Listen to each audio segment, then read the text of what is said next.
Hanya demi kalian, Nak. Namaku adalah Murni, ibu dengan 3 anak. Aku memiliki seorang suami. Usia pernikahan kami sekarang sudah 17 tahun. Kehidupan rumah tanggaku mirip sekali seperti di film-film. Banyak drama dan rasa sakit yang aku rasakan. Sebab pernikahanku yang sudah 17 tahun itu harus berakhir sia-sia. Awal mula aku kenal dengan suamiku saat kami masih sama-sama duduk di bangku SMA. Aku dan suamiku satu desa, juga satu sekolahan. Namun kalau secara derajat keluarga suamiku itu termasuk keluarga terpandang dan orang kaya, sedangkan aku sebaliknya. Dari kelas 2 SMA kami mulai menjalin hubungan. Di awal sebenarnya aku belum cinta pada suamiku itu. Namun karena aku senang bisa dekat dengan orang yang sangat senior di kelasku, akhirnya aku menerima cintanya. Lama-kelamaan akhirnya cinta itu tumbuh di hatiku. Saat masih masa pacaran, aku dan suamiku begitu menikmatinya. Dia juga memperlakukan aku dengan sangat baik dan romantis. Pacaran di saat gadget belum berkembang dan maju seperti sekarang, mengharuskan kami harus berkirim surat, padahal kami sering bertemu setiap hari di sekolah. Kami biasanya akan bertukar surat ketika akan pulang. Kemudian balasan surat itu akan kami berikan kebesokan paginya. Seperti itu terus kegiatan kami. Terkadang juga kami makan berdua di kantin. Namun karena aku yang tidak memiliki uang jajan, jadi kekasihku itulah yang selalu menraktirku. Sebenarnya orang tuaku sudah mengingatkan aku bahwa jangan terlalu dekat dengan anak orang kaya itu, sebab keluargaku sendiri paham bagaimana sifat mereka. Namun karena alasan cinta, dan jika kami jadi menikah, maka kekasihku itu akan selalu membelaku. Dia akan terus berjuang apapun yang terjadi. Katanya sekalipun orang tuanya menentang, dia akan tetap memperjuangkan aku. Tak dapat kupungkiri, hal itu jugalah yang membuat aku semakin jatuh cinta dan semakin tergila-gila dengan kekasihku waktu itu. Hingga tibalah hari kelulusan kami. Rekan-rekan seangkatanku lulus semua. Ada yang melanjutkan kuliah, ada juga yang langsung kerja. Banyak juga yang langsung menikah. Apalagi yang perempuan. Di desaku, kalau anak perempuan sudah lulus sekolah, pasti menjadi target lamaran dari laki-laki. Terutama yang memiliki paras ayu, pasti tidak lama lagi akan dilamar oleh orang. Sedangkan aku sendiri, aku tidak melanjutkan kuliah, sebab orang tuaku tidak memiliki biaya yang cukup. Aku memilih membantu orang tuaku di kebun. Di desaku mayoritasnya adalah petani, baik petani padi ataupun petani sayuran. Sedangkan orang tuaku adalah petani sayuran. Mereka banyak sekali menanam jenis sayuran di ladang. Ladang yang kami miliki tidak terlalu luas, hanya 1/4 hektar saja. Tapi alhamdulillah, dari ladang itu kami cukup untuk memenuhi kebutuhan sehari-hari. Kegiatan membantu orang tua juga sudah biasa kulakukan sebelum aku lulus. Namun, tak bisa seperti sekarang. Dulu hanya jika ada waktu luang saja dan hari libur. Kalau sekarang aku bisa full membantu orang tuaku di kebun. Bapakku juga memiliki ternak. Ada ayam, kambing, dan juga bebek. Orang tuaku memang tidak bisa diam. Jadi, apapun yang bisa menghasilkan uang akan selalu mereka kerjakan. Setiap hari pekerjaan orang tuaku adalah ke kebun dan mencari makan untuk ternak-ternak mereka. Sedangkan untuk kekasihku sendiri, Mas Haris, dia langsung mendapatkan pekerjaan di pabrik di desa sebelah. Di awal masuk, dia belum menjadi apa-apa, hanya karyawan biasa, pekerja kerasnya di sana. Mas Haris memang memulai karirnya dari bawah. Awal mula, dia masih bekerja di bagian kebun. Karena pabrik tempat Mas Haris bekerja adalah tempat pengolahan kopi. Tapi di tahun berikutnya, Mas Haris mendapat kenaikan jabatan.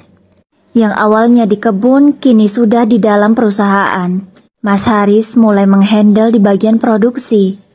Alhamdulillah gajinya ikut naik juga. Sehingga Mas Haris makin berani untuk menikahiku. Setelah 2 tahun lulus dari sekolah, kami pun memutuskan untuk menikah. Sebenarnya orang tuaku ragu untuk mengizinkan aku menikah dengan Mas Haris. Tapi karena aku yang terus memaksa, akhirnya orang tuaku memberi kami restu. Akhirnya, aku diajaklah ke rumah Mas Haris untuk dikenalkan pada orang tuanya. Disitulah pertama kali aku ke rumah Mas Haris. Mas Haris memang tidak seperti kakak-kakaknya. Dia memutuskan untuk tidak kuliah. Dia ingin langsung bekerja saja. Kalau soal uang, orang tuanya itu mampu untuk menguliahkan Mas Haris. Tapi Mas Harisnya yang tidak mau. Rumah berlantai 2 yang cukup mencolok di desaku itu adalah rumah Mas Haris. Sebab rata-rata rumah di pedesaan tidak ada yang berlantai 2 seperti rumah Mas Haris. Mas Haris dan keluarganya bisa sekaya itu karena memiliki banyak sawah. Kebetulan juga, ayah Mas Haris adalah lurah di desaku. Jadi paket lengkap sekali. Keluarga Mas Haris termasuk keluarga terpandang dan terhormat.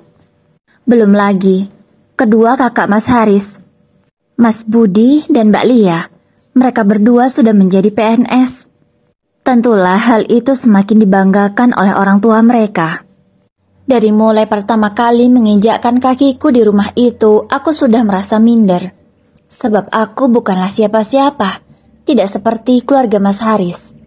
Mendengar cerita Mas Haris saja, aku sudah merasa sangat minder sekali. Apalagi jika harus bertemu dengan mereka secara langsung, aku benar-benar sangat gugup. Setelah mengucapkan salam, aku dan Mas Haris langsung masuk. Mas Haris menggandeng tanganku, mencari keberadaan di mana orang tuanya. Ternyata, aku langsung dibawa ke meja makan mereka yang cukup besar dan panjang. Karena ternyata, di rumah itu jugalah kakak-kakak Mas Haris tinggal beserta pasangan dan juga anak-anak mereka. Mas Budi sudah menikah dengan Mbak Ningrum. Mereka memiliki 3 orang anak dan semuanya tinggal di sana. Sedangkan Mbak Lia sudah menikah dengan Mas Bagas. Mereka memiliki 2 orang anak. Mbak Ningrum sendiri, istri dari Mas Budi, adalah salah satu anak orang terkaya di desa sebelah. Sedangkan Mas Bagas adalah PNS yang sama seperti Mbak Lia. Melihat status keluarga mereka, aku merasa semakin minder. Rasanya aku ingin keluar saja dari rumah ini. Tapi Mas Haris selalu meyakinkan aku bahwa orang tuanya akan menerima aku apa adanya. Sesampainya di hadapan keluarga Mas Haris, aku hanya bisa berdiri mematung di sana. Aku tidak tahu apa yang harus aku lakukan. Rasanya aku benar-benar gugup. Kemudian Mas Haris menarikkan salah satu kursi untukku. Dia mempersilahkan aku duduk di sana. "Duduk, Dek," ucap Mas Haris sembari mengarahkan tangannya ke kursi itu. Aku hanya menganggukkan kepala, lalu duduk di kursi itu. Aku mulai melihat ke sekeliling. Terlihat Mbak Lia menatapku dengan sangat sinis. Begitu juga dengan Mbak Ningrum. Namun, tatapan tajam dari Mbak Lia dan Mbak Ningrum tidak sebadan dengan tatapan yang sangat tidak aku suka dari Budia, ibu dari Mas Haris. Tatapan Bu Lurah itu benar-benar sukses membuat mentalku hancur. Matanya melirik tajam ke arahku sambil menyunggingkan senyumnya. Itu benar-benar membuatku rasa tidak enak hati. Pasti aku tidak diterima di keluarga ini, gumamku dalam hati. Pak Joyo meredakan keteganganku saat itu. Beliau mulai menyapaku dengan sangat ramah. Sangat berbeda sekali pandangan beliau terhadapku dengan keluarganya yang lain. Untuk Mas Budi dan Mas Bagas sendiri, mereka tetap fokus dengan sarapannya. "Kamu ya yang namanya Nduk Murni?" tanya Pak Joyo padaku. "Enggih Pak Lurah," jawabku malu-malu. "Kamu anaknya siapa, Nduk?" tanya Pak Joyo lagi. "Saya anak Pak Anom, Pak," Jawabku dengan sangat gugup sekali. Oh, anak Pak Anom, yang rumahnya di sebelah Pak Suryo itu ya? Tanya Pak Joyo untuk memastikan ingatannya. Enjeh Pak, ucapku lagi sembari menganggukkan kepala. Jujur, Pak Joyo sangat berbeda sekali dengan keluarganya yang lain. Beliau itu sangat ramah, makanya di pemilihan kepala desa 2 periode ini beliau selalu menang. Meskipun warga tidak ada yang suka dengan keluarganya, tapi dengan Pak Joyo sendiri, mereka sangat hormat. Karena sikap Pak Joyo yang begitu baik dan ramah pada setiap warga yang ada di sana. Pak Joyo pun mempersilahkan aku untuk ikut makan bersama mereka. Karena tidak enak, aku pun hanya terdiam, tidak mengiyakan, juga tidak menolaknya. Tapi Mas Haris langsung mengambilkan piring untukku dan menyendokkan nasi dan juga lauk. Aku pun melirik ke arah Budiah. Tatapan sinisnya masih saja terlihat. Aku pun meminta pada Mas Haris untuk jangan banyak-banyak mengambilkan lauknya, karena aku merasa tidak enak hati sekali. Mas Haris mengambilkan aku sayur capcay dan ayam goreng. Makanan itu terlihat sangat lezat sekali. Tapi setelah kusuap ke dalam mulut rasanya begitu hambar. Karena hatiku yang merasa tidak baik-baik saja. Jadi ini Riz, wanita yang ingin kamu nikahi? Tanya Budia dengan suara tegasnya. Suara tegas itu juga melengking terdengar di telingaku. Aku deg-degan sekali. Bagaimana respon mereka ketika Mas Haris mengiyakan pertanyaan dari ibunya? Iya Bu, ini Murni, wanita yang akan aku nikahi. Aku sudah lama dekat dengan dia. Aku juga sangat mencintainya. Jadi, aku memohon doa restu dari kalian. Terutama dari kamu, Bu. Ucap Mas Haris menjawab pertanyaan ibunya. Mas Haris menatap ke mata ibunya. Tatapan Mas Haris penuh pengharapan sekali agar diberikan restu. Tapi, Budiah tidak respon apapun setelah Mas Haris mengatakan itu. Yang menjawab malah Pak Joyo. Budiah kini malah melanjutkan makannya, menyuap lagi nasi dan lauk ke mulutnya. Iya Haris, mau siapapun wanita yang kamu pilih, asalkan kamu bahagia. Bapak sama ibu hanya bisa memberi restu. Bapak doakan semoga kamu bahagia dengan nak Murni. Nggih Pak, terima kasih banyak ya Pak, ucap Mas Haris, mengucapkan terima kasih pada ayahnya. Dok Murni, setelah kamu pulang dari sini nanti, silakan kamu tanyakan pada orang tuamu kapan hari lamaran dan juga hari pernikahan untuk kalian. Bapak mau secepatnya saja, karena tidak baik menunda hal-hal baik seperti ini. Enggih Pak, nanti akan saya tanyakan pada orang tua saya. Ucapku lembut menjawab perintah dari Pak Joyo. Kami pun melanjutkan makan malam kami sampai selesai. Tidak ada pembicaraan lagi di sana. Semuanya hanya hening. Sesekali saja terdengar suara tertawa dari anak-anak, Mbak Ningrum dan Mbak Lia. Mereka layaknya anak-anak suka bercanda dan menjahili adik-adiknya. Setelah selesai makan, aku membantu pembantu mereka untuk membereskan bekas makan malam kami. Bahkan aku juga ikut mencuci piring itu sampai selesai. Padahal sebenarnya Mbok Iem sudah melarangku. Tapi aku tetap memaksa. Hingga tak terasa sudah jam 9 malam. Aku meminta diantar pulang oleh Mas Haris. Sebelum pulang, aku berpamitan dengan mereka semua. Aku menyalami semua keluarga Mas Haris. Yang di awal tadi tidak aku lakukan sebab aku merasa sangat gugup sekali. Walaupun sebenarnya sekarang aku merasa masih tidak enak hati, tapi setidaknya karena sudah mendapatkan restu dari keluarga Mas Haris, aku menjadi lebih lega. Setelah selesai berpamitan, aku segera keluar dari rumah Mas Haris. Mas Haris mengantarkan aku dengan sepeda motornya. Sepeda motor itu sudah Mas Haris gunakan sejak dia masuk SMA. Sepeda motor sport itu terlihat sangat gagah sekali jika berjalan di kampung seperti ini. Bahkan teman-temanku banyak yang iri padaku karena aku bisa mendekati seorang Mas Haris. Sesampainya di depan rumahku, ternyata orang tuaku sudah menungguku di teras. Mas Haris pun turun untuk bersalaman dengan mereka, lalu segera berpamitan untuk pulang. Aku pun tidak membuang waktu. Aku segera mengatakan perintah Pak Joyo tadi pada orang tuaku. Pak, Bu, alhamdulillah, aku mendapatkan restu dari Pak Joyo dan keluarganya. Ya, meskipun tadi yang berbicara hanyalah Pak Joyo saja yang merestui aku. Tapi, ya sudahlah. Oh iya Pak, Bu, Pak Joyo meminta agar Bapak dan Ibu segera mencari tanggal untuk lamaran dan juga hari pernikahan kami. Aku berkata pada kedua orang tuaku itu, tapi mereka malah saling bertatapan, terlihat kebingungan. Kenapa toh Pak, Bu, kok malah bingung gitu?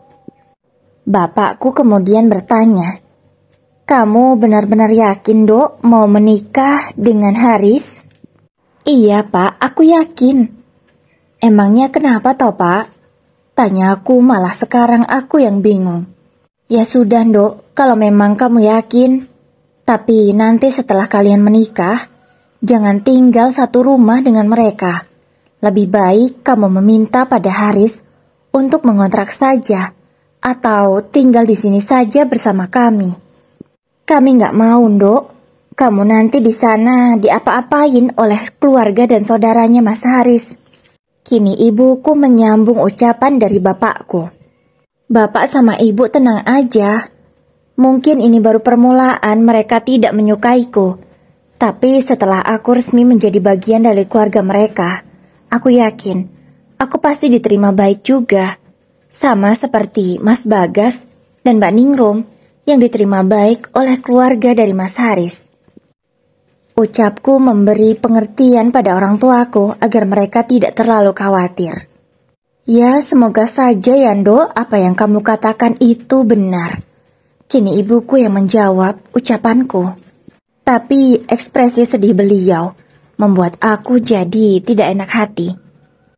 Doakan saja ya Pak, Bu, semoga aku bahagia dengan pernikahanku. Aku pun menggenggam kedua tangan orang tuaku. Aku lagi-lagi meminta doa restu mereka. Ya sudah, Dok. Besok Bapak akan tanyakan pada tetua di sini. Kapan tanggal yang baik untuk kalian? Kini bapakku mengatakan ingin mencari tanggal yang baik untuk kami. Menanyakannya pada tetua desa. Memang seperti itu biasanya di kampungku. Kalau ingin menikah, maka akan mencari tanggal yang baik, meskipun semua hari dan tanggal itu baik, tergantung kita sendiri saja yang menyikapinya. Tapi kalau sudah menjadi kebiasaan, tentulah tidak afdol kalau tidak bertanya kepada orang yang lebih paham. Singkat cerita, tibalah hari lamaranku. Keluarga Mas Haris sudah datang, aku pun juga sudah mempersiapkan. Aku dan ibuku sudah memasakkan menu sederhana, dari hasil kebun dan juga dari hasil peternakan kami. Ada tumis kacang panjang, sayur sop ayam kampung, ada juga opor ayam kampung. Semuanya dari hasil kebun dan peternakan. Aku memasak semua itu seharian dengan ibu. Akhirnya acara yang ditunggu akan segera dimulai. Aku pun resmi diikat oleh Mas Haris. Mas Haris memberikan aku sebuah cincin. Berat cincin itu setengah suku. Hanya itu saja yang Mas Haris berikan padaku. Itu pun sudah membuatku sangat bahagia dan merasa diratukan oleh Mas Haris. Tapi tetangga di sekitar rumahku malah berbisik-bisik. Masa orang kaya hanya memberikan mas kawin itu saja? Gak ada yang lain apa? Bisik-bisik itu tak sengaja terdengar di telingaku. Tapi aku tak menghiraukan bisik-bisikan mereka. Aku tetap fokus dengan acaraku. Setelah selesai, Mas Haris memasangkan cincin di jari manisku. Kedua pihak keluarga membicarakan kapan acara pernikahan kami akan dilangsungkan. Berhubung orang tuaku sudah menanyakan tanggal yang baik kepada tetua desa, ditentukanlah bulan depan tanggal pernikahan kami. Singkat cerita, aku dan Mas Haris mengurus berkas-berkas keperluan untuk menikah. Tak terasa, hari pernikahan kami tinggal beberapa hari lagi. Orang tuaku tidak mampu untuk menyelenggarakan pesta. Aku pun tidak mempermasalahkan hal itu. Yang penting aku sudah sah menikah dengan Mas Haris. Aku sudah sangat bahagia. Di keluarga Mas Haris juga tidak akan mengadakan pesta. Hanya akan ada syukuran kecil-kecilan saja. Dan keluarga saja yang menghadirinya. Singkatnya, persiapanku sudah 100%. Hari ini adalah hari H pernikahanku. Keluarga Mas Haris tidak banyak yang datang. Hanya keluarga yang dekat saja di desa ini, sedangkan keluarga jauh tidak ada yang diundang. Karena kata tetanggaku, saat pernikahan kakak-kakak Mas Haris, dipestakan dengan sangat meriah dan mewah. Semua keluarga dari Mas Haris juga datang, baik yang jauh maupun yang dekat. Tapi, aku tidak merasa iri dengan hal itu. Yang penting, aku bisa menikah dengan Mas Haris, dan acaraku berjalan lancar, aku sudah sangat bahagia. Saya terima nikahnya Murni Marfuah binti Anom dengan mas kawin uang Rp250.000 dibayar tunai. Akhirnya, aku dan Mas Haris sudah sah menjadi pasangan suami istri.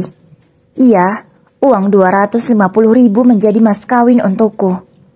Itu memang permintaanku dari Mas Haris. Orang tuaku juga selalu mengingatkan bahwa jangan meminta mas kawin yang memberatkan mempelai pria. Jangan terlihat seperti wanita matre. Itu pesan orang tuaku. Tapi sebenarnya, itu adalah hak wanita. Jika ingin meminta yang lebih dari seorang pria, apalagi pria itu mampu. Kecuali tidak, barulah seorang wanita wajib mengerti keadaan calonnya. Namun dengan mas kawin segitu, aku pun sudah sangat bersyukur. Singkat cerita lagi, setelah 1 minggu aku tinggal di rumah orang tuaku. Mas Haris mengajakku untuk tinggal di rumah orang tuanya. Karena Budiah, ibu mertuaku, menginginkan kalau anaknya kumpul semua, jadi satu di rumah itu. Aku sebenarnya agak ragu, tapi mau bagaimana lagi?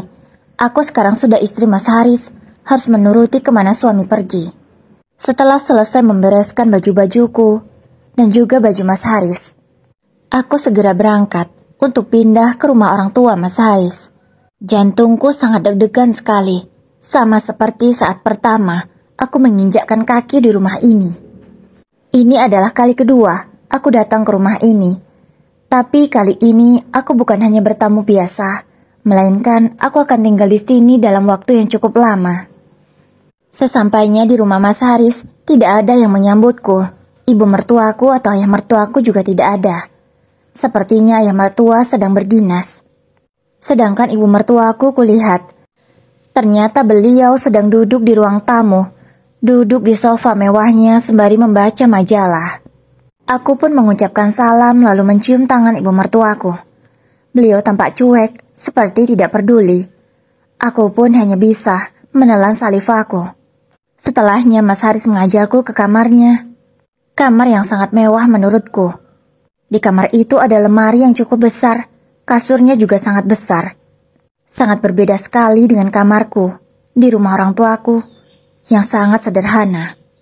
Aku pun segera membereskan baju-bajuku, kususun dalam lemari. Setelah selesai, Mas Haris berpamitan untuk berangkat kerja, karena kebetulan dia sudah mulai bekerja hari ini. Oh iya, jabatan Mas Haris juga sudah naik, kini sudah menjadi mandor. Jadi kalau telat sedikit saja, Mas Haris tidak usah khawatir dulu. Kebetulan ini sudah jam 8. Mas Haris harus segera berangkat ke pabrik.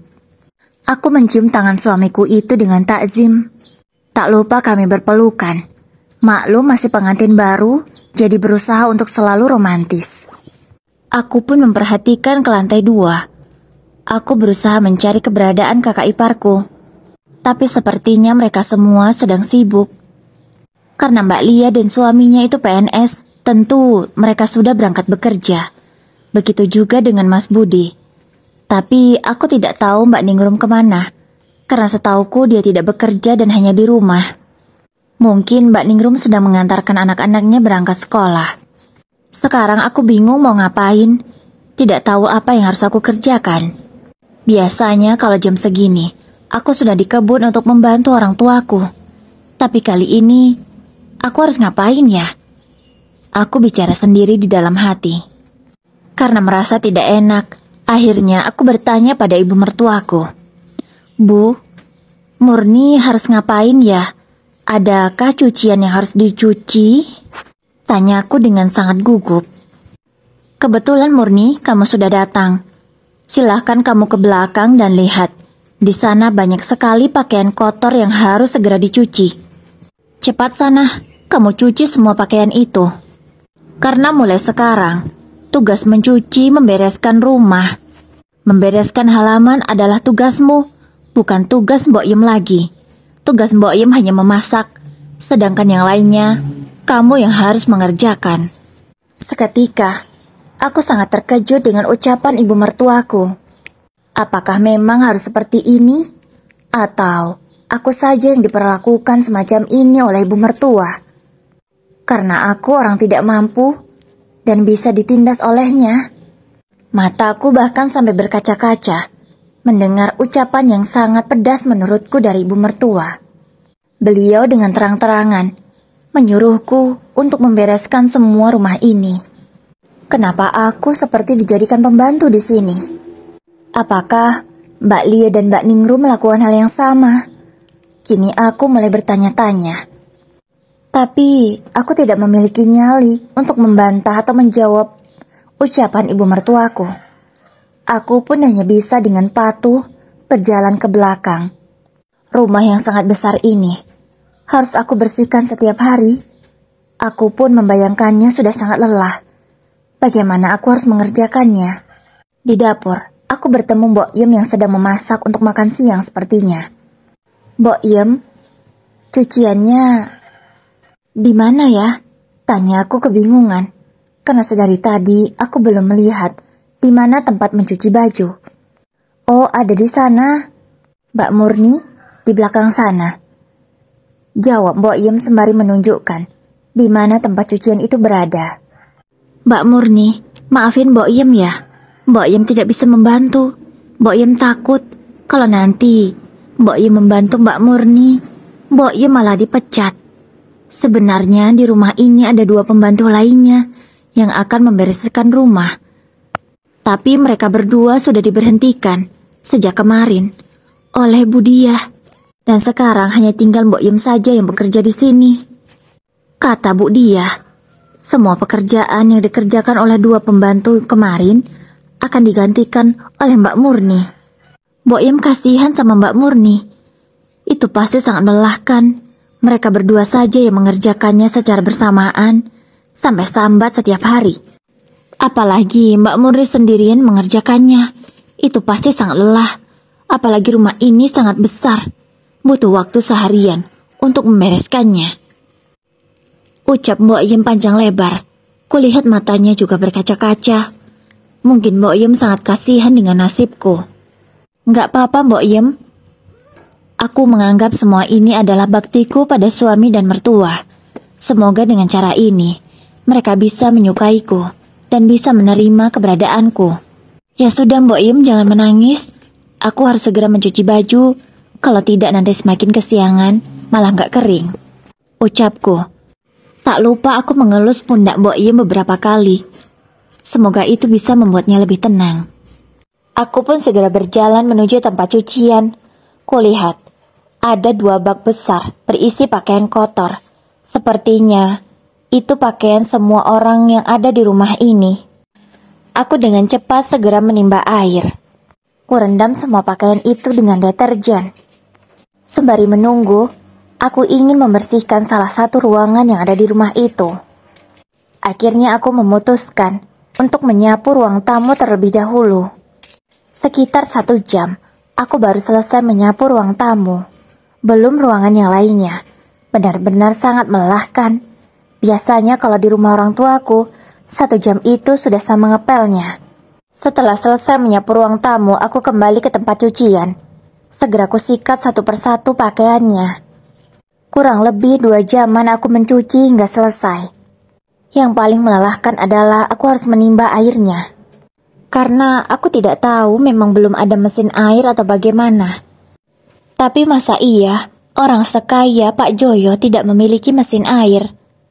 Kalau di rumahku ya wajar tidak ada mesin air, manual menggunakan timba. Setelah selesai mencuci, segera kujemur, karena hari sudah semakin siang. Setelah selesai, aku segera melanjutkan pekerjaanku untuk menyapu rumah. Kini ku mulai dari dalam kamarku, kemudian kamar mertuaku, kamar Mbak Lia, kamar Mbak Ningrum, kemudian kamar anak-anak mereka. Semua ruangan sudah selesai ku sapu. Sekarang tinggal aku pel. Semua itu benar-benar membuatku lelah. Sudah sampai jam 2 siang, pekerjaanku belum selesai. Mbok Yem sudah beberapa kali menyuruhku makan, tapi karena pekerjaanku belum selesai, aku pun belum ingin makan. Rasanya tidak enak sekali jika belum selesai pekerjaan sudah makan. Tapi belum selesai aku mengepel, sudah diberantaki lagi oleh anak-anak Mbak Lia dan Mbak Ningrum karena mereka sudah pulang sekolah. Aku pun tidak berani marah meskipun rasanya aku benar-benar sangat emosi. Aku pun hanya bisa dengan pasrah membereskan lagi semua mainan yang berantakan itu. Kupikir Mbak Ningrum akan membantuku, tapi ternyata tidak. Mbak Ningrum malah asik menonton TV sambil memakan cemilannya. Aku pun hanya bisa memejamkan mataku sejenak untuk meredamkan emosi dan rasa kesal dalam hatiku. Kemudian aku lanjut mengepel sampai selesai. Tadi aku hanya istirahat untuk sholat saja, belum sempat makan. Kini sudah sampai jam asar. Aku pun segera menunaikan ibadahku, karena setelah ini masih banyak pekerjaan yang menunggu. Mbok Yem yang sudah selesai untuk masak makan malam, kini menyisakan perabotan yang berantakan. Piring-piring kotor bekas makan siang tadi belum juga dicuci. Karena ternyata ibu mertuaku sudah menyuruh Mbok Yem pulang. Aku pun segera mencuci semua piring dan perabotan yang kotor hingga selesai. Kuletakkan ke tempatnya. Kini aku merasa sangat lapar dan ingin makan. Baru saja ingin menyuap 1 sendok nasi ke dalam mulut, tiba-tiba aku dikagetkan dengan suara ibu mertua yang melengking di telinga. "Mau ngapain kamu?" tanya ibu mertua dengan nada kerasnya. Aku yang terkejut langsung meletakkan sendok yang ada di tanganku ke piring. "Aku mau makan, Bu," ucapku dengan lirih. "Mau makan? Enak sekali. Itu untuk makan malam, bukan untuk makan sore. Kamu ini ya benar-benar tidak tahu aturan." "Tapi Bu, ini bukan masakan yang Mbok masak untuk makan malam kok. Ini makanan sisa tadi siang." "Dari siang aku belum makan, Bu. Aku lapar banget," ucapku pada ibu mertua. Tapi sepertinya mertuaku itu tidak peduli. Dia langsung mengambil piringku dan menyimpannya dalam lemari. "Tidak ada jatah makan siang atau makan sore untukmu. Jatah makanmu hanya makan malam saja. Setelahnya tidak ada lagi. Awas ya kalau kamu berani mengambil nasi ini. Nasi ini boleh kamu makan ketika malam hari. Ingat itu," ucap ibu mertuaku sembari menunjuk ke arah wajahku. Aku benar-benar sangat syok. Aku hanya bisa terpatung duduk di kursi itu. Aku rasanya tidak percaya kalau ibu mertuaku sekejam ini. Karena tak dapat lagi menahan air mata dan rasa sakit di hatiku ini, aku segera berjalan ke kamarku. Aku menangis di sana. Namun di saat aku masih menangis, terdengar suara motor Mas Haris pulang. Aku segera menghapus air mataku. Aku tidak ingin suamiku itu sedih melihat istrinya yang menangis. Karena Mas Haris baru pulang kerja, pasti dia sangat lelah. Aku pun menyambut kepulangan Mas Haris. Kucium tangannya. Tapi dia tidak mau memelukku sebab badanku sangat berkeringat. Iya, sedari tadi aku belum sempat mandi. Aku yang bau keringat ini meminta maaf pada Mas Haris karena belum sempat membereskan diri. "Maaf ya Mas, aku belum sempat mandi," ucapku pada Mas Haris. "Ya udah nggak apa-apa, lebih baik kamu cepat mandi sana. Masa suami pulang kerja, kamu belum wangi." "Iya Mas, maaf." "Ya sudah, ayo Mas kita masuk ke kamar. Letakkan barang-barangmu." Setelah itu, aku segera membereskan diri. Aku mandi dan berdandan seadanya, karena memang aku tidak pandai berdandan dan juga tidak memiliki banyak alat makeup. Aku hanya punya parfum dan lipstik saja. Dua benda itulah andalanku untuk berdandan. Tidak ada lagi yang lainnya. Tiba di malam hari, saatnya makan malam. Aku segera menyiapkan semuanya. Aku menyiapkannya seorang diri, sedangkan iparku yang lainnya sepertinya masih ada di kamar. Setelah siap, aku segera memanggil ibu mertua, ayah mertua, dan juga saudara suamiku yang lainnya. Makanan yang sudah dimasak oleh Mbok Yum sudah kupanaskan sebelumnya, dan siap untuk disantap. Aku pun segera mengambil nasiku, yang tadi siang ada di dalam lemari yang diletakkan oleh ibu mertuaku, karena memang itulah jatah makan malamku.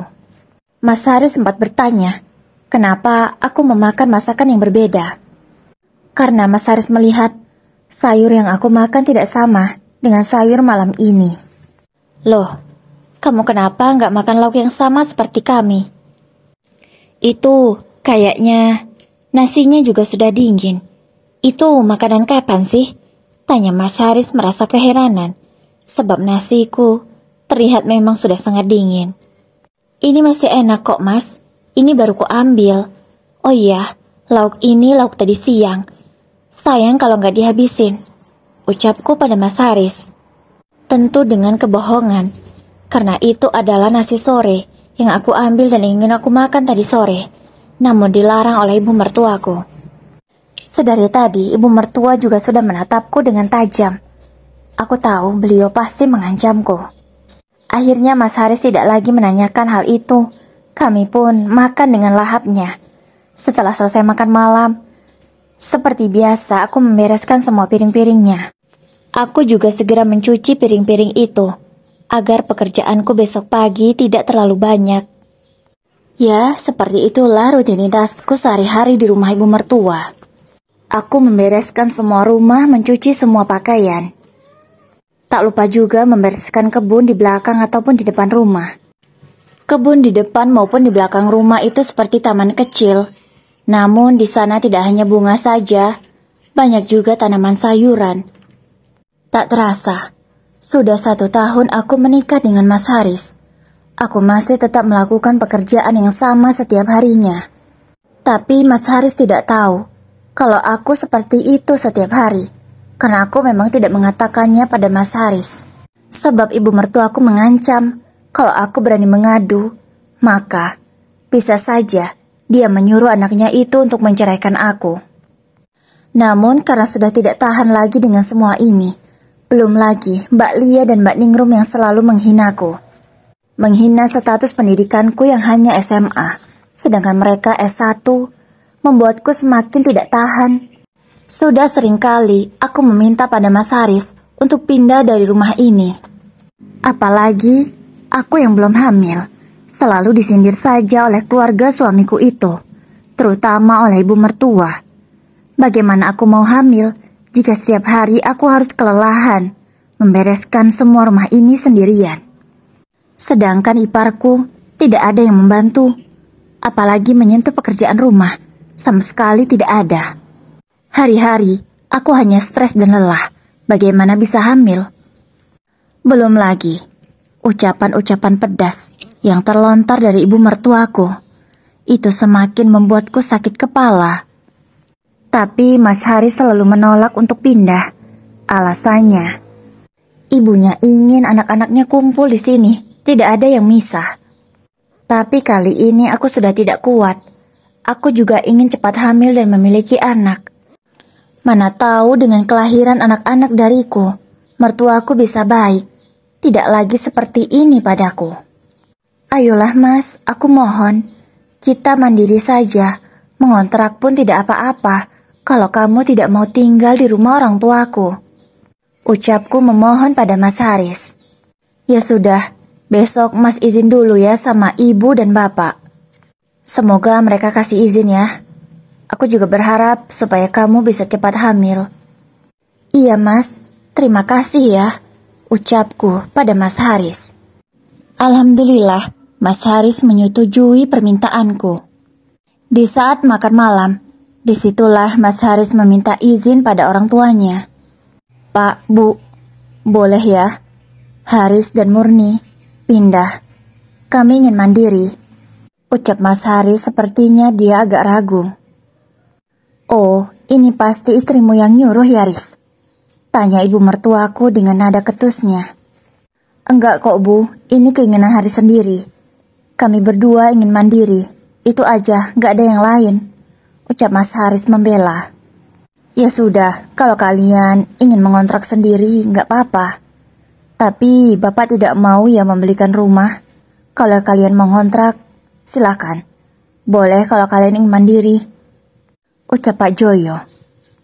Iya Pak, kami mau ngontrak saja dulu, sembari mengumpulkan uang. Kalau tabungan sudah cukup, nanti kami bisa beli rumah sendiri. Kami ingin seperti orang lain, Pak. Ucap Mas Haris lagi. Ya, Bapak mengerti. Yang penting kamu dan istrimu bahagia. Semoga kalian bisa segera diberi anak ya, agar kebahagiaan kalian semakin lengkap. Kini Pak Joyo mendoakan kami. Aku pun mengaminkannya. Begitu juga dengan Mas Haris. Tapi saudara suamiku yang lainnya sama sekali tidak ada respon. Mereka hanya diam. Kupikir pembicaraan malam itu akan selesai, tapi ternyata tidak. Ibu mertuaku malah menyambung lagi. Kamu ya Murni, ingin menjauhkan aku dan anakku ya? Kamu emang menantu tidak tahu diuntung. Sudah tinggal enak di sini, malah ngeluncak pula. Kini ibu mertuaku malah memaki-maki aku. Aku pun hanya terdiam, tidak berani menjawab. Mas Haris lah yang membela aku di depan keluarganya. Tidak kok Bu, tidak seperti itu. Kami hanya ingin mandiri, itu saja kok Bu. Tolong ya, jangan hina istriku dengan kata-kata pedas ibu. Ya sudah Riz, terserah kamu saja. Tapi setelah makan malam ini kamu harus temui ibu. Kemudian, tanpa menghabiskan makanannya, ibu mertuaku itu berdiri dan meninggalkan meja makan. Tak berapa lama kemudian, disusul oleh ayah mertuaku dan saudara-saudaraku yang lainnya. Mereka kembali ke kamarnya masing-masing. Aku yang hanya seorang diri, karena Mas Haris sudah menyusul ibunya. Kemudian membereskan bekas makan malam kami. Kucuci semua piringnya seperti biasa. Karena besok pagi, aku tidak akan lagi mencuci piring di rumah ini. Aku juga tidak akan membereskan rumah ini lagi. Rasanya benar-benar sangat lega. Setelah selesai, aku pun kembali ke kamar. Aku menunggu Mas Haris. Setelah 10 menit kemudian, Mas Haris sudah sampai di kamar. Aku karena kepo bertanya pada Mas Haris. Mas, ibu tadi ngomong apa? Tanyaku. Tapi sepertinya Mas Haris tidak mau jujur. Dia malah menjawab. Gak ada apa-apa kok. Ya udah, ayo kita tidur. Karena besok kita harus berkeliling untuk mencari kontrakan. Kebetulan kan besok Mas libur. Aku pun hanya bisa menganggukkan kepala, menuruti perintah suamiku. Kebesokan paginya, aku dan Mas Haris siap-siap untuk mencari kontrakan. Setelah 1 jam berkeliling, akhirnya kami mendapatkan sebuah kontrakan yang cukup lumayan besar untuk berdua.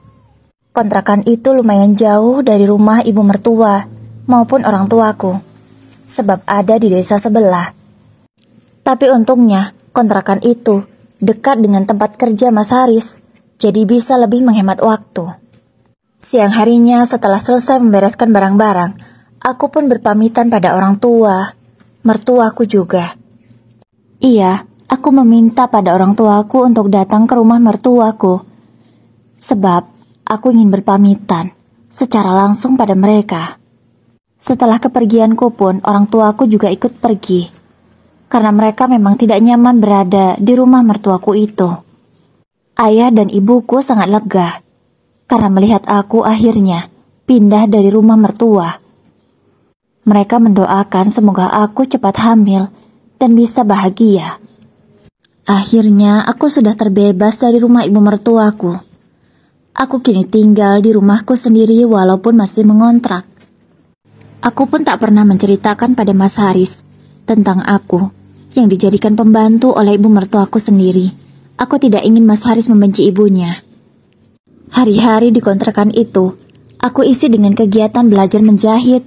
Kebetulan, ada kursus jahit yang tidak jauh dari rumah kontrakanku.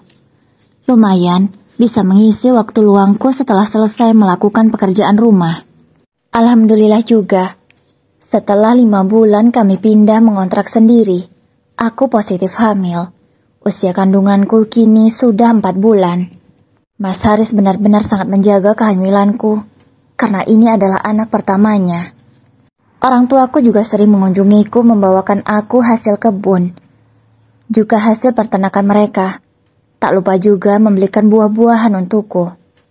Tapi kalau mertuaku, tidak pernah. Pernah sih 1 kali, itu pun ayah mertua, yang sekalian mampir sebab dia habis dinas dari desa sebelah. Kalau untuk ibu mertua tidak pernah mengunjungiku sama sekali. Aku sih tidak apa-apa, yang penting beliau sehat, aku sudah senang. Singkat cerita, beberapa tahun kemudian, pernikahanku yang ke-5 tahun, aku dan Mas Haris sudah dikaruniai 2 orang anak.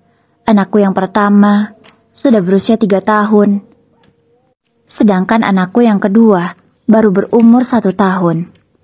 Tapi uang belanjaku bukan menambah, malah berkurang setiap bulannya. Yang dulu di awal menikah aku mendapat uang bulanan 2 juta, kini hanya tinggal 1 juta. Mas Haris beralasan bahwa uang kerjanya itu ditabung untuk masa depan anak-anak. Aku pun percaya saja dengan suamiku itu, karena selama ini tak pernah ada masalah di antara kami. Aku pun menggunakan uang itu dengan sangat baik, harus cukup untuk 1 bulan. Tahun demi tahun, uang belanjaku tidak pernah nambah, tetap 1 juta saja setiap bulan. Kalau tahun-tahun sebelumnya uang 1 juta cukup, tapi dari masa ke masa harga bahan semakin naik. Tentulah uang 1 juta tidak mencukupi untuk 1 bulan. Ditambah lagi, sekarang kami sudah memiliki 3 anak. Anak-anak juga sudah usia sekolah semua.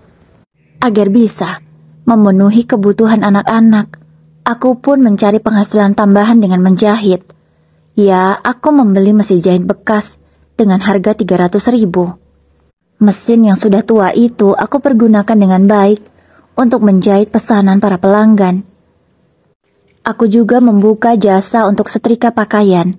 Lumayan, uangnya bisa untuk jajan anak-anak. Sementara untuk biaya sekolah mereka, aku meminta pada Mas Haris untuk memenuhinya. Sedangkan untuk pakaian sekolah mereka, aku menjahit sendiri agar bisa memangkas biaya sekolah mereka. Kini anakku yang pertama sudah mulai masuk SMA. Tentu biaya sekolahnya membutuhkan uang yang lebih banyak. Aku pun menagih Mas Haris, karena katanya uang hasil kerjanya itu ditabung untuk pendidikan anak-anak. Aku pun meminta pada Mas Haris untuk membayar semua biaya pendaftaran anak pertamaku yang bernama Gio. Tapi entah mengapa, Mas Haris malah menolak dengan alasan tidak ada uangnya. Sudah beberapa tahun ini Mas Haris berubah, tidak seperti dulu. Bahkan dimintai uang untuk anaknya sendiri pun banyak alasan. Bahkan dia yang melihat aku sudah memiliki penghasilan sendiri, seperti mengandalkan uang bulanan 1 juta kalau tidak aku minta. Bahkan kadang tidak diberikan oleh Mas Haris dengan alasan lupa. Padahal dia tahu juga kalau bahan makanan di rumah sudah habis. Akhirnya, aku dengan berjuang sendiri, menerima jahitan, menerima penggosokan pakaian. Aku juga bekerja di kebun orang-orang. Semua itu aku lakukan agar bisa mendapatkan uang untuk biaya masuk sekolah anakku yang pertama, Gio. Jarak umur Gio dan Vio, anak keduaku, tidaklah jauh. Sekarang dia sudah kelas 3 SMP, sedangkan anakku yang ketiga, Nio, dia sudah kelas 5 SD. Namun aku sangat beruntung, karena anak-anakku itu sangat pengertian, tidak merepotkanku. Mereka sangat mandiri sekali. Sedari kecil, mereka sudah paham bagaimana kondisiku. Mereka juga tidak banyak menuntut tentang ayahnya. Sebab menuntut pun percuma, mereka akan hanya dibuat kecewa. Seperti waktu itu, Mas Haris menjanjikan ingin membelikan sepatu baru untuk mereka semua. Tapi sampai 1 bulan, sepatu baru itu tidak ada juga. Hanya janji tinggallah janji. Akhirnya, dengan uang hasil kerjaku, yang aku kumpulkan sedikit demi sedikit. Itulah yang aku gunakan untuk membelikan sepatu. Meskipun hanya sepatu murah, yang tidak sebanding dengan yang dijanjikan oleh Mas Haris. Sudah beberapa tahun ini juga, Mas Haris sering telat pulang kerja. Bahkan seringkali dia tidak pulang. Aku tidak tahu dia kemana. Karena sudah terbiasa dengan keadaan ini, aku tidak ambil pusing. Aku terserah Mas Haris saja. Kalau pulang yang aku layani seperti suami. Aku tidak pernah lupa melayani suamiku itu. Tapi kalau dia tidak pulang, aku juga tidak peduli. Mungkin karena hatiku ini sudah tidak seperti dulu. Sekarang aku hanya bertahan demi anak-anak. Sebenarnya aku sudah tidak tahan dengan sikap Mas Haris. Dia sangat cuek dan acuh tak acuh pada aku dan juga anak-anak. Kalau tidak memikirkan anak-anak, mungkin aku sudah meminta cerai. Hari-hariku pun disibukkan dengan mencari uang agar bisa memenuhi kebutuhan anak-anak. Tak lupa juga memberi mereka perhatian. Jadi, aku tidak ada waktu untuk mencari tahu tentang Mas Haris. Bagiku yang penting dia pulang ke rumah. Itu sudah membuatku sangat senang. Hari itu, tiba-tiba, Gio pulang dari sekolahnya dengan sangat terburu-buru. Dia berlari, aku bisa melihatnya dari jendela. Sebab saat ini, aku sedang menjahit pakaian pelanggan. Aku pun segera bertanya pada putraku itu, kenapa dia berlari seperti itu. Ada apa, Gio? Kenapa kamu lari-lari? Nanti lelah loh, ucapku. Karena masih ngos-ngosan, Gio belum bisa menjawab pertanyaanku. Setelah beberapa saat, dia menarik nafas dan membuangnya. Barulah dia bisa bercerita. Ada apa, nak? Tanyaku lagi pada Gio. Bu, tadi aku lihat ayah gandengan sama cewek, ucap Gio dengan terbata-bata. Aku sangat terkejut dengan ucapan putraku itu. Kenapa dia berkata demikian? Apa yang sebenarnya dia lihat? Apakah benar seperti itu? Kamu salah lihat kali, nak, ucapku pada Gio. Enggak, Bu, aku gak salah lihat. Beneran, aku lihat ayah gandengan sama perempuan. Masih muda, tapi aku gak tahu siapa orang itu. Aku mau panggil ayah, tapi ayah malah keburu masuk dalam mobil mewah. Aku malah kehilangan jejak mereka. Terus aku segera pulang untuk kasih tahu ibu. Gak mungkin lah, Gio. Kamu pasti salah lihat. Sudah, kamu cepat beres-beres, ganti bajumu dan makan. Tidak usah memikirkan hal seperti itu. Aku pun berusaha untuk mengalihkan pikiran Gio. Aku tidak ingin dia berpikir buruk tentang ayahnya. Aku pun mulai kepikiran, jangan-jangan ini relate dengan perubahan sikap suamiku. Aku harus menyelidikinya. Aku yang biasanya hanya sibuk bekerja, kini memutuskan untuk libur. Aku ingin menyelidiki tentang apa yang Gio katakan kemarin. Ya Allah, semoga apa yang Gio lihat kemarin bukanlah kebenarannya. Semoga dia salah lihat, ya Allah. Tempat pertama yang aku tuju adalah tempat kerja Mas Haris. Kebetulan, malam tadi Mas Haris tidak pulang. Aku memantau dari seberang jalan. Kini pabrik tempat Mas Haris bekerja itu sudah semakin maju. Tidak seperti 16 tahun yang lalu. Mas Haris pun sudah menjadi senior di sana, karena dia menjadi karyawan yang cukup lama bekerja.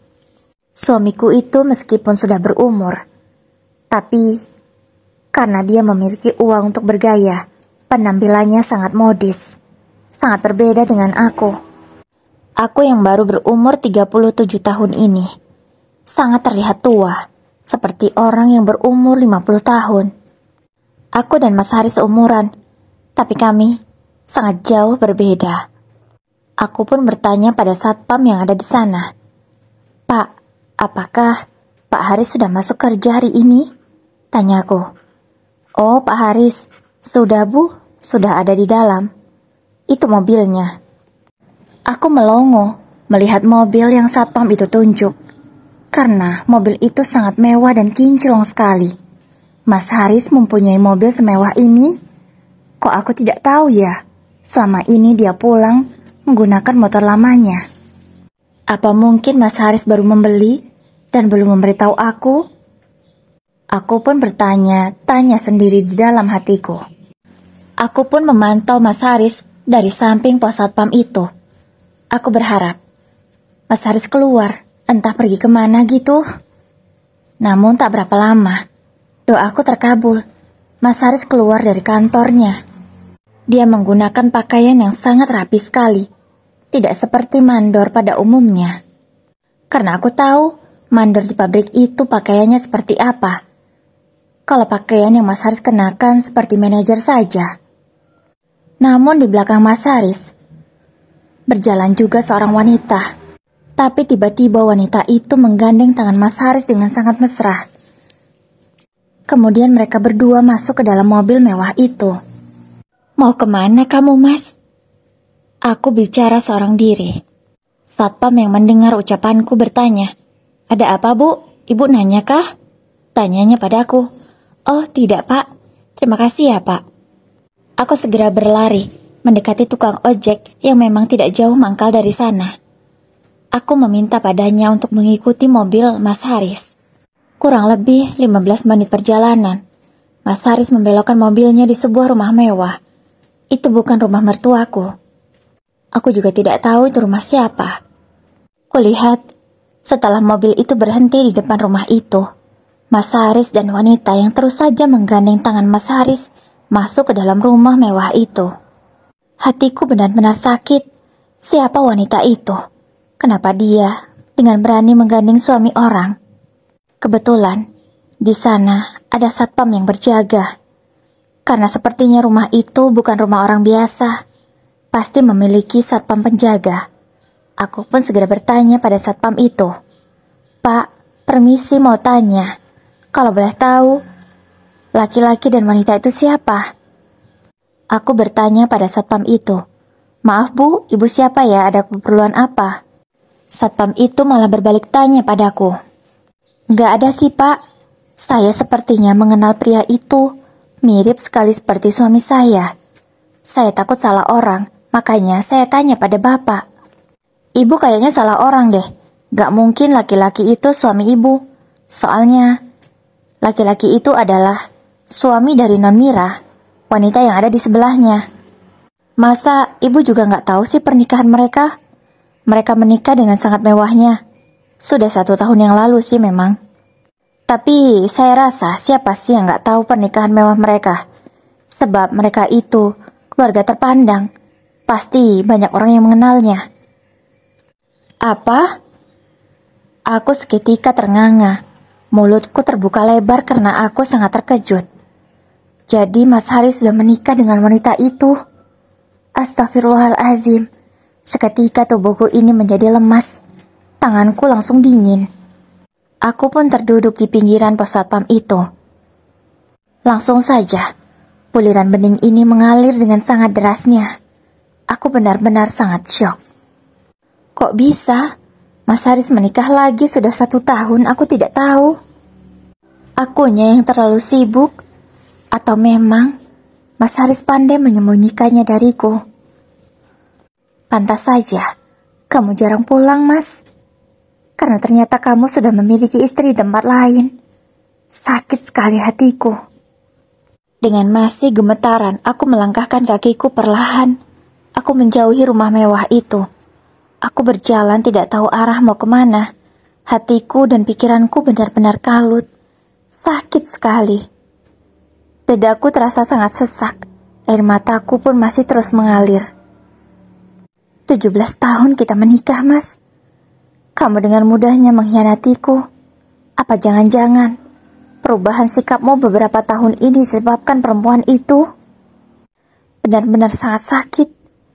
Aku pun memberhentikan langkahku di sebuah kursi di pinggir jalan. Aku menangis di sana sampai sesenggukan. Aku malu sebenarnya, tapi rasa sedih dan sakitku ini tidak bisa kutahan lagi. Mungkin ada beberapa orang yang lewat memperhatikan aku, tapi aku tidak peduli. Aku masih terus saja menangis. Kamu jahat, Mas. Kamu jahat padaku. Mana janjimu yang akan membahagiakan aku? Semuanya itu bohong. Pengkhianat kamu, Mas. Ucapku sembari masih menangis. Sudah, Murni. Kamu tidak perlu menangisi laki-laki seperti Mas Haris. Tidak pantas air matamu untuk dia. Kamu harus kuat demi anak-anak. Mereka yang harus kamu perjuangkan, bukan suami seperti Mas Haris yang sudah menipumu bertahun-tahun. Aku pun pulang ke rumah. Setelah hatiku agak tenang, aku pulang menaiki ojek. Sesampainya di rumah, aku tetap tidak bisa menutupi kesedihanku. Putraku yang sudah pulang dari sekolah, melihat aku yang pulang dalam keadaan lemah dan menangis. Mataku yang sembab dan merah, tidak bisa ditutupi lagi. Ibu kenapa? Tanya Gio. Disusul juga dengan Vio dan Nio yang khawatir. Ibu kenapa? Tanya mereka bersamaan. Ayah kalian menikah lagi. Ucapku dengan nada yang gemetaran karena aku masih menangis. Apa, Bu? Jadi benar apa yang aku lihat kemarin? Kini Gio meninggikan suaranya karena dia sangat terkejut. Jadi benar kata teman-temanku kalau ayah menikah lagi. Kini Vio yang bersuara. Nio yang masih kelas 5 SD itu hanya bisa celinguk-cilinguk melihat kedua kakaknya. Tapi tak kusangka, Nio juga berkata, jadi benar kata Syifa, kalau ayah menikah lagi. Astagfirullahalazim, jadi kalian sudah mendengar berita ini? Kenapa tidak memberitahu ibu, Nak? Ucapku pada mereka. Maafin kami, Bu. Sebenarnya sudah lama kami mengetahui, tapi kami juga tidak percaya. Kami juga tidak tega memberitahu ibu. Kami tidak mau ibu sedih. Kami menganggap berita ini hanya bohong, tapi ternyata itu sebuah kenyataan. Bu, cerai saja dengan ayah. Aku yakin ibu pasti bisa hidup tanpa ayah, seperti ibunya Syifa. Kini Nio meninggikan suaranya. Dia memberi aku semangat, karena dia memiliki teman yang nasibnya sama seperti dia sekarang. Ibunya harus bercerai karena ayahnya selingkuh. Iya, Bu, cerai saja dengan ayah. Gio tidak tega melihat ibu terus menangis seperti ini. Perih hati Gio, Bu. Sakit hati Gio. Gio benci ayah. Iya, Bu. Vio juga gak mau punya ayah yang jahat kayak ayah. Vio gak mau, Bu. Kini Vio malah menangis. Aku pun segera memeluk putra-putraku. Aku belum mengiyakan ucapan mereka. Aku hanya berkata, kalian yang sabar ya, Nak. Kalian tidak boleh benci ayah kalian. Mau bagaimanapun, dia tetap ayah kandung kalian yang harus dihormati. Ucapku pada mereka. Setelah puas menangis dan menumpahkan rasa kesedihan masing-masing, aku menyuruh anak-anakku itu untuk menunaikan sholat maghrib, karena ini sudah waktunya. Sedari mereka masih kecil, aku sudah membiasakan mereka dan mengajarkan mereka untuk sholat di masjid. Namun sampai sekarang, tak pernah satu kali pun kepergian mereka ke masjid ditemani oleh Mas Haris, karena memang suamiku itu sangat sibuk. Alasannya, semalaman aku tidak bisa tidur, memikirkan pengkhianatan yang Mas Haris lakukan. Janji-janji manis Mas Haris berputar di kepalaku, tapi semua itu hanya tinggallah janji. Baiklah Mas, kalau ini maumu, aku akan pergi dari hidupmu. Aku lebih baik hidup dengan anak-anak saja, daripada harus merasakan sakit yang berkepanjangan. Tepat jam 11 malam, terdengar suara motor Mas Haris pulang. Aku segera membukakan pintu. Kulihat anak-anak sudah tidur. Ini kesempatanku untuk bicara pada Mas Haris. Mas, aku mau bicara. Ucapku pada Mas Haris yang baru saja sampai di depan pintu. Mau bicara apa? Tanya Mas Haris dengan nada datar. Aku segera duduk di ruang tamu. Ruang tamu yang tidak memiliki sofa itu. Aku duduk di atas tikar, disusul oleh Mas Haris. Mas, apa benar kamu sudah menikah lagi? Sudah 1 tahun usia pernikahanmu? Tanya aku dengan nada sudah bergetar. Karena mataku ini sudah berkaca-kaca. Kamu tahu dari mana, Murni? Itu semua bohong, ucap Mas Haris berusaha untuk membela dirinya. Kamu tidak usah bohong, Mas. Aku sudah tahu semuanya. Aku melihat dengan mata kepalaku sendiri. Kamu keluar dari pabrik bersama seorang wanita, dan kamu pulang ke rumah wanita itu. Aku melihat semuanya, Mas. Di mana janjimu, Mas? Semua itu hanya tinggal janji. Kamu pembohong dan pengkhianat, munafik, ucapku. Tidak seperti itu, Murni. Aku bisa jelaskan semuanya. Kini Mas Haris meminta untuk diberi kesempatan menjelaskan. Baiklah, silahkan kamu jelaskan, ucapku. Tapi aku masih terus saja mengontrol suaraku agar tidak terlalu tinggi. Aku takut anak-anak mendengarnya. Aku melakukan ini demi kalian. Aku menikahi anak bosku agar aku mendapatkan separuh perusahaan itu, sehingga kehidupan kita bisa lebih baik. Itu demi anak-anak kita. Mas Haris memberi alasan. Apa, Mas? Jadi kamu menikahi anak dari bosmu hanya untuk harta? Kamu tega menyakiti kami semua? Kamu pikir dengan apa yang kamu lakukan kami bahagia? Tidak, Mas, kami sangat kecewa. Apalagi anak-anakmu. Mereka sudah tahu sendiri tanpa aku memberitahu mereka. Mereka jauh lebih dulu tahu kalau kamu menikah lagi dengan wanita lain daripada aku, Mas. Tapi mereka menyembunyikannya dariku. Bahkan mereka membuat diri mereka tidak percaya dengan semua itu. Padahal itu kebenarannya. Di mana pikiranmu sebagai ayah, Mas? Kamu sangat jahat pada anak-anakmu sendiri. Ceraikan aku, Mas. Aku tidak mau hidup dengan kamu, laki-laki pembohong. Ucapku, kini air mataku sudah tidak dapat ditahan lagi. Aku menangis untuk kesekian kalinya. Sudah cukup aku bersabar. Beberapa tahun ini kamu sudah melupakan aku. Sudah cuek. Tidak ada lagi perhatianmu. Untuk apa, Mas? Rasa cintaku pun sudah hilang sejak aku mengetahui bahwa kamu menikah lagi. Tapi Murni, aku melakukan semua ini demi kita, demi anak-anak kita. Kamu tolonglah mengerti. Kini Mas Haris meminta aku memaafkannya dan mengerti keadaannya. Tidak, Mas, aku tidak lagi mau memberi kamu kesempatan. Aku bisa hidup tanpa kamu. Toh selama ini kamu sudah jarang memberiku nafkah. Aku membiayai anak-anakku dengan hasil kerjaku sendiri. Aku tidak membutuhkan suami sepertimu, ucapku dengan nada tegas. Walaupun sebenarnya hatiku sangat rapuh. Baiklah, kalau kamu tidak membutuhkan aku lagi, aku ceraikan kamu. Aku talak 3 kamu, Murni. Oh ya, aku tidak akan lagi memberi nafkah, karena kamu mampu kan membiayai anak-anakmu sendiri. Aku tidak akan lagi bertanggung jawab tentang anak-anakmu. Aku tidak peduli. Kemudian Mas Haris berdiri dan pergi meninggalkan rumah ini. Setelah kepergian Mas Haris, mendengar suara deru motornya, hatiku menjadi semakin sakit. Jadi ini, Mas, 17 tahun pernikahan kita berakhir dengan cara seperti ini. Baiklah, kalau kamu tidak ingin bertanggung jawab lagi, terserah kamu. Dosa kamu yang tanggung. Aku berbicara sendiri dengan suara lirih. Seketika, aku merebahkan tubuhku di atas tikar. Tikar itu terasa sangat dingin. Aku yang memang meminta cerai, tapi jujur, aku juga sangat sakit. Rasanya pun tidak rela.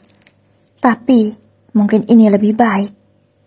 Tak berapa lama tiba-tiba, ketika putraku keluar dari kamarnya, mereka memelukku yang masih terbaring di tikar. Ibu yang kuat, ada kami di sini. Kami tidak akan pernah meninggalkan ibu. Aku akan membantu ibu mencari uang. Ibu jangan khawatir, ucap Gio. Aku belum bisa menjawab ucapan dari anak-anakku itu. Aku masih saja menangis. Tak kusangka ternyata mereka mendengar pertengkaran aku dan Mas Haris. 3 hari setelah diceraikan Mas Haris, aku masih murung. Bahkan makan pun tak enak. Kalau tidak dipaksa oleh anak-anakku, aku tidak makan. Tidak ada satu butir nasi yang masuk ke dalam perutku. Tapi karena ketelatenan anak-anakku, masih ada 1 suap atau 2 suap nasi yang masuk ke dalam perutku. Namun kesedihanku itu disadarkan oleh Nio yang berkata, "Ibu, tidak perlu menangisi kesedihan ini terus-menerus. Kita harus terus berjuang. Tidak ada gunanya menangisi ayah, Ibu. Ibu harus semangat. Demi kami, ucap Nio sembari memelukku.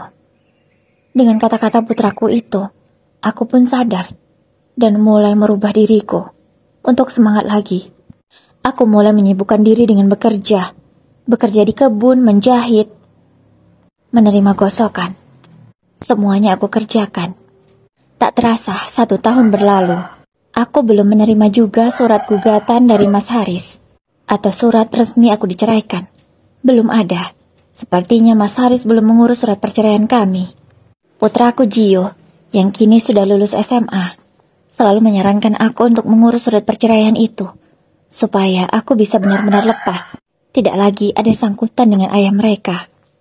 Benar saja, selama 1 tahun ini, Mas Haris tidak pernah memberi nafkah kepada anak-anaknya. Sama sekali tidak ada. Anak-anak pun tak pernah menuntut tentang nafkah. Mereka selalu bersyukur dengan apa yang kami miliki sekarang. Alhamdulillah, rezeki yang kami dapat selalu lancar. Kami pun selalu merasa cukup. Gio yang kini sudah lulus sekolah, membantuku mencari uang.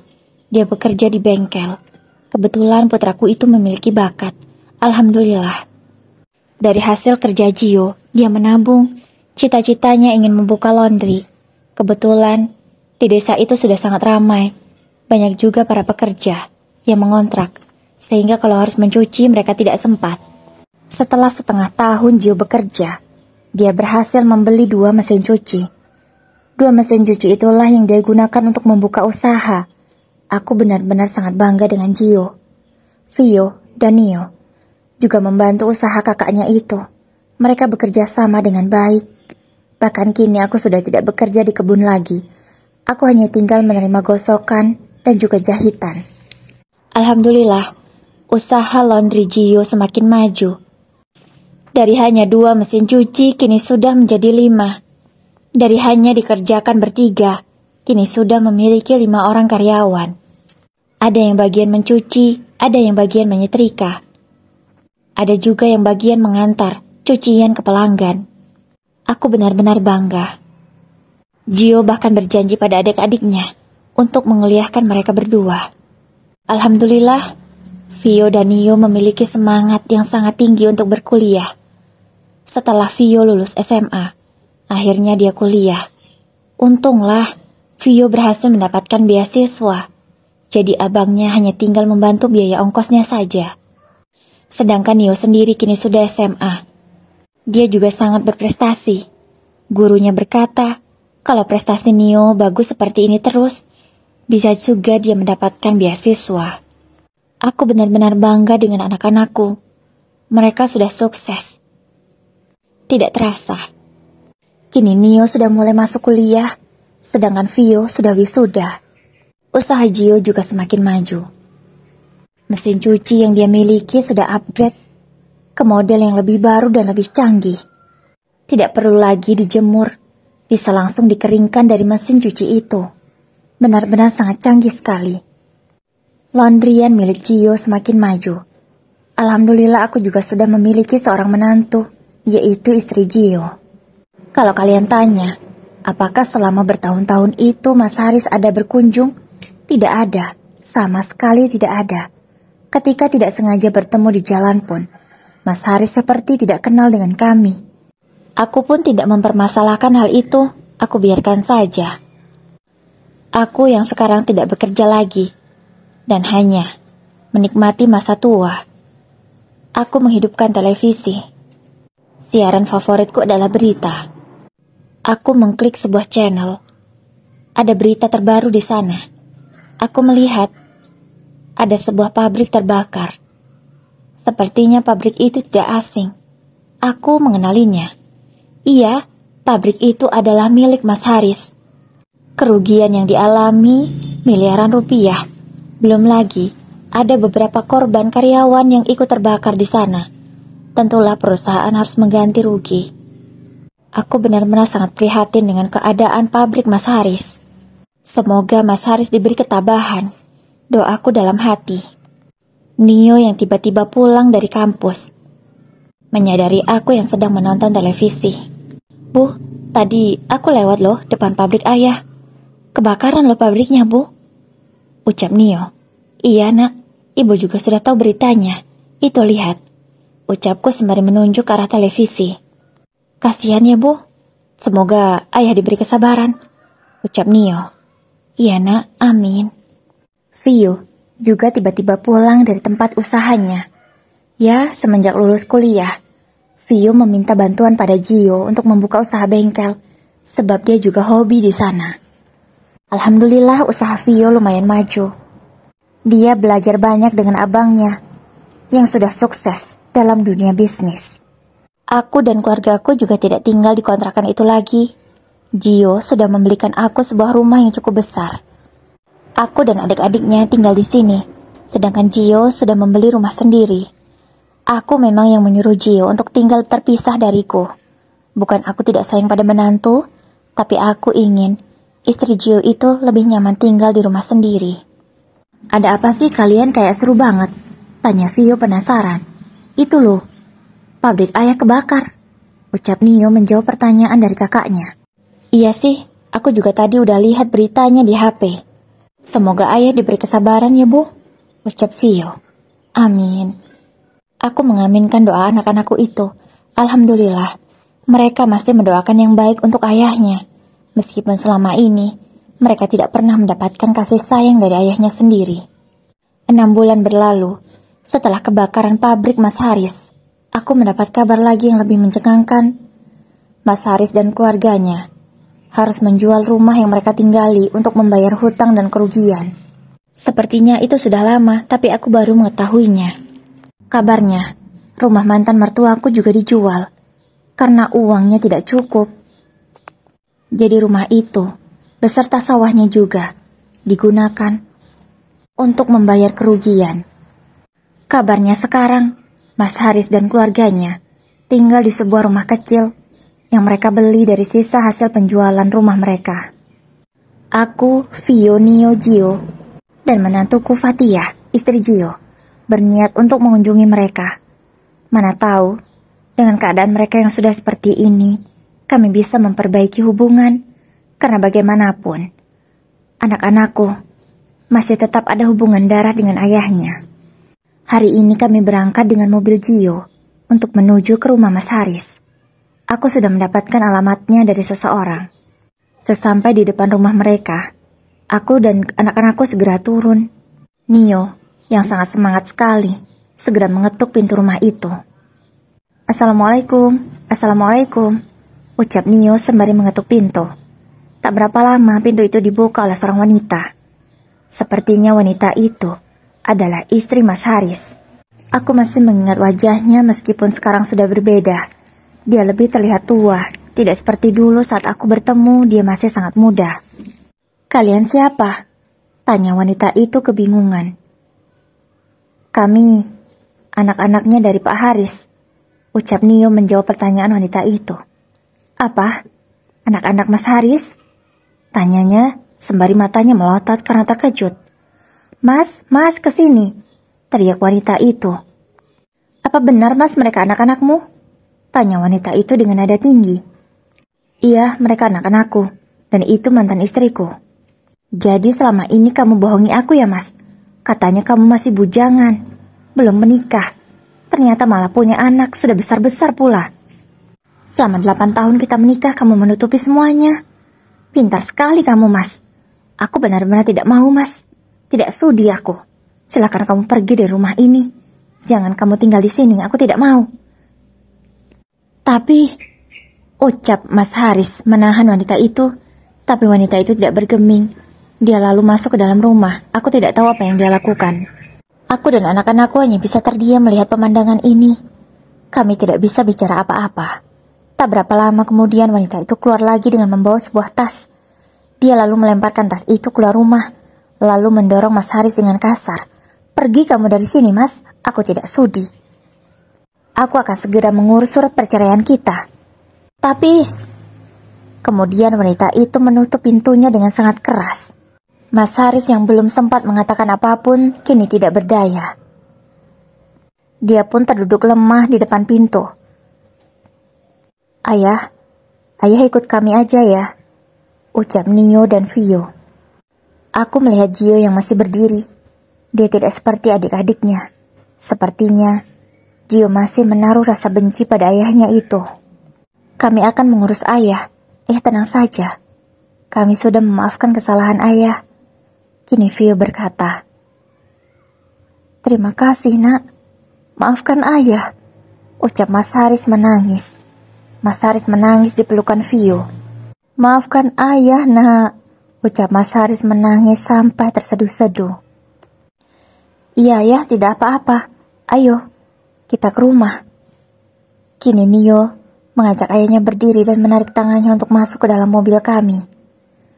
Dengan cepat, Gio segera melajukan mobil kami ke arah rumah.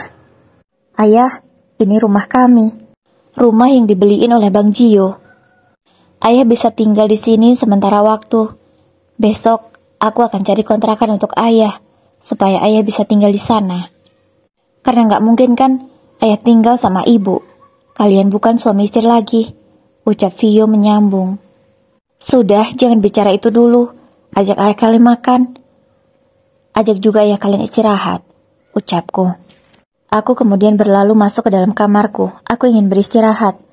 Lagi pula rasanya hati ini tidak karuan. Sebab harus mengalami peristiwa seperti ini, menyaksikan mantan suamiku sendiri hancur. Kebesokan paginya, Mas Haris menemui aku yang sedang berberes di dapur. Murni, aku mau bicara sama kamu, ucapnya dengan nada lembut. Ngomong aja Mas, tinggal ngomong, ucapku. Murni, maafin aku. Aku menyesal sudah melakukan hal seperti itu padamu dulu. Aku mohon maafkan aku, Murni, ucap Mas Haris.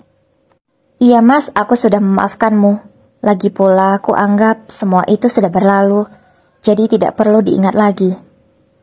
Murni, kamu mau kan rujuk lagi sama aku? Lagi pula kita kan belum resmi bercerai secara negara. Kini aku terkejut mendengar ucapan Mas Haris. Kenapa laki-laki ini seperti tidak punya malu? Mudahnya dia menceraikan, mudahnya dia berkhianat, dan mudah sekali dia meminta rujuk. Maaf Mas, aku tidak bisa. Kita sudah bercerai talak 3. Tidak ada lagi kata rujuk, ucapku pada Mas Haris. Aku sudah bisa memaafkanmu Mas, tapi tidak untuk kembali. Lebih baik, kamu pendam saja keinginanmu itu. Karena merasa tidak nyaman, aku segera meninggalkan dapur. Aku mencari keberadaan Vio. Vio, segera kamu cari kontrakan untuk ayahmu itu. Sebab tadi, ibu tidak nyaman. Dia masak mengajak ibu untuk rujuk. Apa Bu? Vio pun terkejut dengan ucapanku. Ya Bu, ayah benar-benar tidak punya malu. Sekarang juga, Vio akan ajak ayah keluar dari rumah ini dan akan mencarikannya kontrakan. Ya, ayah. Ayo, kita cari kontrakan, ucap Vio. Dengan terpaksa Mas Haris menuruti permintaan putranya itu. Dengan sepeda motor, Vio mengajak Mas Haris untuk mencari kontrakan. Tak lupa, tas Mas Haris juga sudah dibawanya. Beberapa jam kemudian Vio sudah kembali. Aku segera bertanya pada putraku itu. Vio, gimana? Sudah dapat kontrakannya?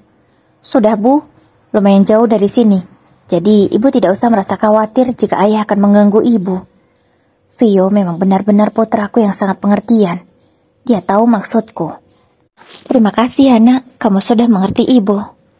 Iya Bu, ibu tenang saja. Sampai kapanpun aku akan terus menjaga ibu. Sekalipun ayah yang akan mengganggu ibu, tidak akan aku biarkan. Kemudian ku peluk putraku itu. Karena aku merasa sangat terharu. Terima kasih banyak nak, terima kasih banyak. Setelah Mas Haris dikontrakkan rumah sendiri oleh Vio, kehidupanku sangat nyaman. Tidak ada lagi gangguan. Aku juga menyuruh anak-anakku itu untuk memberikan uang pada ayahnya. Sebab tak mungkin di usia senja, Mas Haris disuruh bekerja. Meskipun sebenarnya dia masih mampu sih untuk bekerja. Aku selalu mengingatkan pada anak-anakku untuk tetap berbakti pada ayahnya. Mau bagaimanapun tidak ada yang namanya bekas orang tua. Alhamdulillah, kehidupan keluargaku semakin bahagia. Usaha anak-anakku semakin lancar. Setiap hari aku selalu mendoakan agar anak-anakku semakin sukses, tetap bahagia, dan bisa menjalani kehidupan mereka.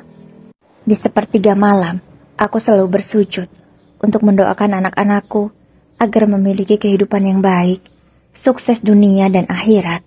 Amin ya robbal alamin.